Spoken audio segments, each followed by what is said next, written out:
किंवदंती है कि एक बार नारद जी ने हनुमान जी को विनोद करते हुए कहा, हनुमान जी, वेदों में 6 प्रकार के आक्रमणकारियों का वर्णन आता है और उनमें एक वह हैं जो दूसरों के घरों को जलाकर राख कर देते हैं। तो आपने भी तो यही किया ना?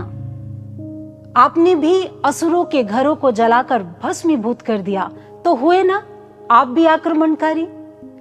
अभी तक हनुमान जी नारद जी की बातों में छिपी छेड़खानी अच्छे से समझ चुके थे और वो भी नारद जी के साथ रसवाद करने के लिए सज्ज हो गए।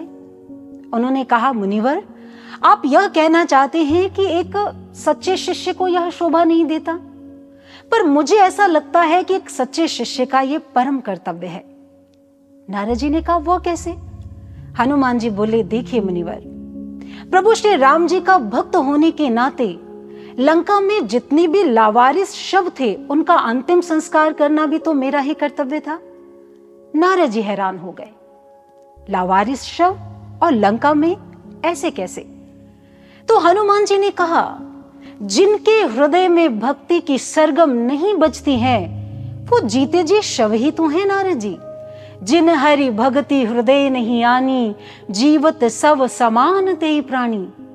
नारद जी ने हनुमान जी की यह बात सुनकर मुस्कुराते हुए उनका आलिंगन कर लिया और बोले, हनुमान जी, आपने तो कितनी आसानी से, कितनी सरलता से भक्ति का सूत्र सबको समझा दिया। क्या आपको समझें? यदि मानव की चेतना निम्न स्तरीय है और जीवन भोग शैली में व्यतीत हो रहा है, तो तुलसीदास कहते हैं, आप जीते जी शव के समान हो। और शव का आप कितना भी श्रृंगार कर लें, इत्र छिड़क लें, उसमें से दुर्गंध ही आएगी। ठीक इसी प्रकार से भक्ति विहीन अंतःकरण से बुराइयों की दुर्गंध आना स्वाभाविक है।